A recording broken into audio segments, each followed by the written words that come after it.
So this princess finds out that she's basically been sold to a neighboring kingdom, and she's pissed because one, she's never met the prince that she's supposed to be marrying. Two, she's heard nothing but terrible things about this kingdom.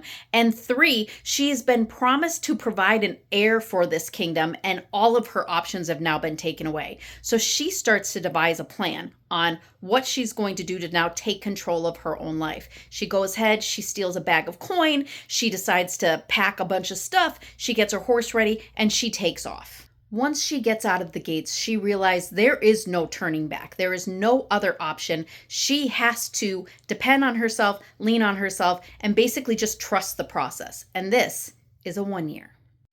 While she's on the road, she's meeting these different people and she's having to cooperate with them because she's like, there's nothing else that she can do. She knows nothing but living within a kingdom, having everything provided for her. And now she needs to kind of figure things out. She has to depend on other people. This is a 2 year.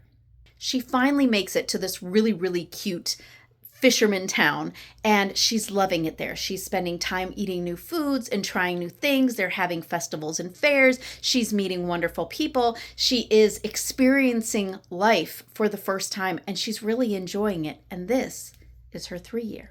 But after a while, the money starts running out, and she realizes, I need to work. I need to find a job. And thankfully, there are a couple of lovely taverns who take her in, who decide that they're going to train her on how to be a server and how to wait on people and how to, schmooze and do the different things. And she starts putting in the work of actually building a life in this area. And this is a 4 year.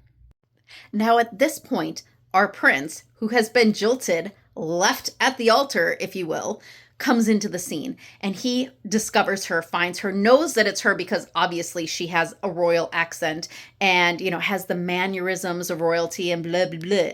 But he can't tell her that he's the prince because he doesn't want to spook her. And so they start kind of secretly courting. She falls for him. He falls for her. This major change starts going down. And finally, towards the end of the scene, they kind of come out with, yes, they're both the royals, and yes, they're starting to fall in love, and yes, there's this massive change that's currently happening because they've both decided maybe we don't go back to our homes. 5 year. Now, our princess receives notification that her dad is deathly ill. He is on his deathbed, and she's like, I can't go back. One, because I don't know what will happen if I do go back. I broke the treaty. Like, I could be shipped off who knows where. Two, I got pregnant back in year 5, and I can't show up pregnant. They don't know that I'm married. Like, this whole thing is going on, but yet she's feeling this call to get back with her family and to be there for her family. But also, she has made amazing friends and relationships here in this town, which have now become her family, and she's made promises. And what does she do? This is her 6 year. They both start reflecting, what do we want? What do we want with life? Where are we going? What are we doing? Who are we becoming? Are these the people that we want to be? Is these the people that we want to be for our child? And they realize, you know what? We've got to make some really hard choices. Like we've got to step up, right? We've got to figure out what we want, and we need to just start making things happen. This is our 7 year. We decide we need to go back to the family business of being royal. Of course, we find out that the Princess Kingdom is amazing, of course. And they only said all those terrible things so that people wouldn't come there and ruin it.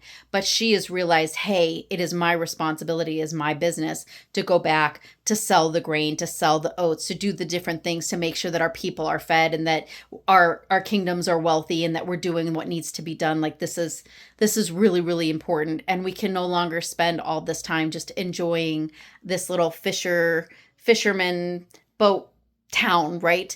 This is our 8 year. We get back to our kingdom. We take our rightful spot.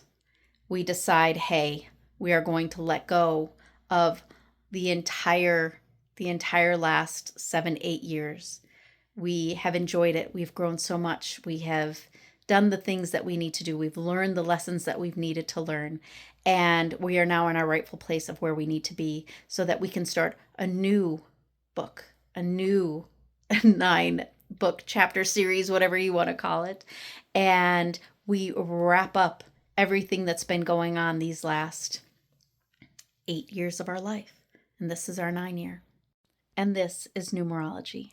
If you are interested in learning more about the 9 years of numerology. If you're interested in discovering where you are in your story, which year you are in your story of the 9 years of numerology, I invite you to check out our online course that we have coming up on Thursday.